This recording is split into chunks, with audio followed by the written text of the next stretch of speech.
नमस्कार दोस्तों। सामान्य ज्ञान,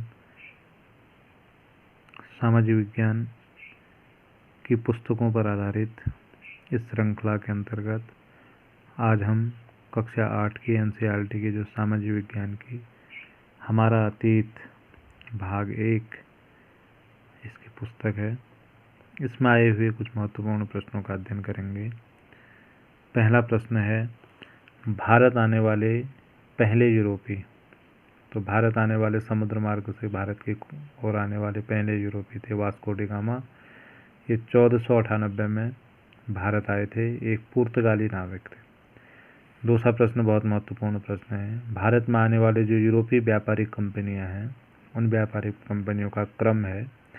पहले पुर्तगाली हैं, डच हैं, ब्रिटिश और फ्रांसीसी कंपनियां, ये 4 कंपनियां भारत आई थी।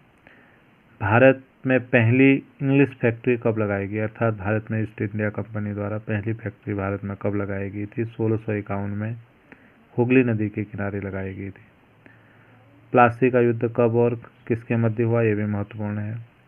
प्लासी का युद्ध 1757 में रॉबर्ट क्लाइव और सिराजुद्दौला के मध्य हुआ था, जिसमें सिराजुद्दौला की पराजय हो गई थी। बक्सर का युद्ध 1764 में मीर कासिम व कंपनी के मध्य हुआ था, मीर कासिम की पराजय हुई थी। सहायक संधि लॉर्ड वेलेस्ली द्वारा प्रारंभ की गई थी। शेर मैसूर के नाम से किसे जाना जाता है? तो टीपू सुल्तान को, जो मैसूर के शासक थे, शेर मैसूर के नाम से जाना जाता है।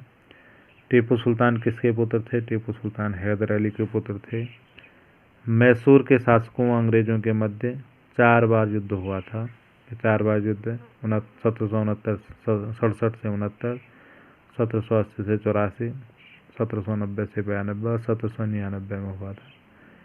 टीपू सुल्तान की मृत्यु, जो चौथा युद्ध हुआ था मैसूर के शासकों और अंग्रेजों के मध्य, उसमें टीपू सुल्तान अपनी जो राजधानी थी श्रीरंगपट्टम, उसकी रक्षा करते हुए 4 मई 1799 को उनकी मृत्यु हो गई थी या वो पराजित हो गए थे। पानीपत के युद्ध हैं। पानीपत का पहला युद्ध 21 अप्रैल 1526 को इब्राहिम लोदी व बाबर के मध्य हुआ था, इसमें बाबर की विजय हुई थी। पानीपत का दूसरा युद्ध 5 नवंबर 1556 को हेमू व अकबर के मध्य हुआ था, अकबर की विजय हुई थी। पानीपत का तीसरा युद्ध हुआ था 1761 में। लॉर्ड डलहौजी ने विलय नीति, क्वेश्चन आएगा विलय नीति किसने शुरू की थी? तो लॉर्ड डलहौजी ने ये विलय नीति शुरू की थी।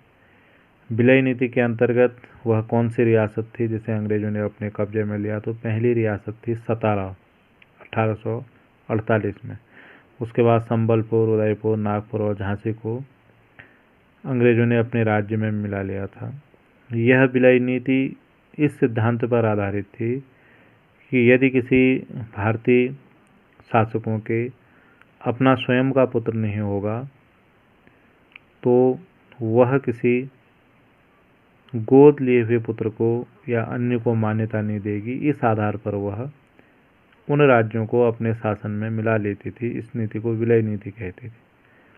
अंग्रेजी शासन के अधीन भारत कितने प्रेसिडेंटियों में विभक्त था?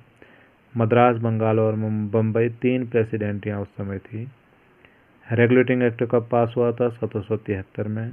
भारत में सर्वोच्च न्यायालय की स्थापना कब हुई थी? तो 1773 में जो रेगुलेटिंग एक्ट पास हुआ था उसके तहत कलकत्ता में सर्वोच्च न्यायालय की स्थापना की गई थी।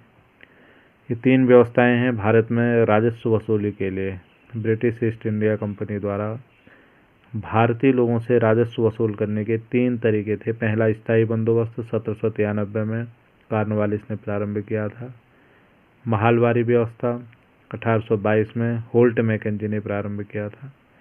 रियायतवारी व्यवस्था टॉमस मुनरो ने प्रारंभ की थी। इनके बारे में किसी समय विस्तृत हम अभ्यास करेंगे, तीनों व्यवस्थाएं क्या हैं करके। नील बागान मालिकों के खिलाफ चंपारण आंदोलन 1970 में चंपारण बिहार में प्रारंभ हुआ था। 1857 के जो क्रांति के नेतृत्वकर्ता थे अलग अलग स्थानों पर, उनमें कानपुर नाना साहब, लखनऊ बेगम हजरत महल, जगदीशपुर कुंवर सिंह, झांसी जो है लक्ष्मी, दिल्ली बहादुर शाह। इलाहाबाद में क्रांति का नेतृत्व लियाकत अली ने किया था। मंगल पांडे को फांसी की सज़ा कब दी गई थी? तो 29 मार्च 1857 को उन्हें फांसी की सज़ा दी गई थी। भारत में ईस्ट इंडिया कंपनी का शासन कब समाप्त हुआ? 1857 के विद्रोह के बाद। 1858 में क्रांति। 1858 में ब्रिटिश ईस्ट इंडिया कंपनी का शासन भारत में समाप्त करके सीधे ब्रिटिश शासन साम्राज्य के अधीन शासन कर दिया गया था। दिल्ली को भारत की राजधानी बनाने का फैसला 1911 में हुआ था, लेकिन दिल्ली भारत की राजधानी 1912 में बनी। यहाँ पर घोषणा हुई थी, लेकिन 1912 में जो है दिल्ली को भारत की राजधानी बनाया गया था। आशा है यह प्रश्न आपके लिए उपयोगी होंगे। धन्यवाद।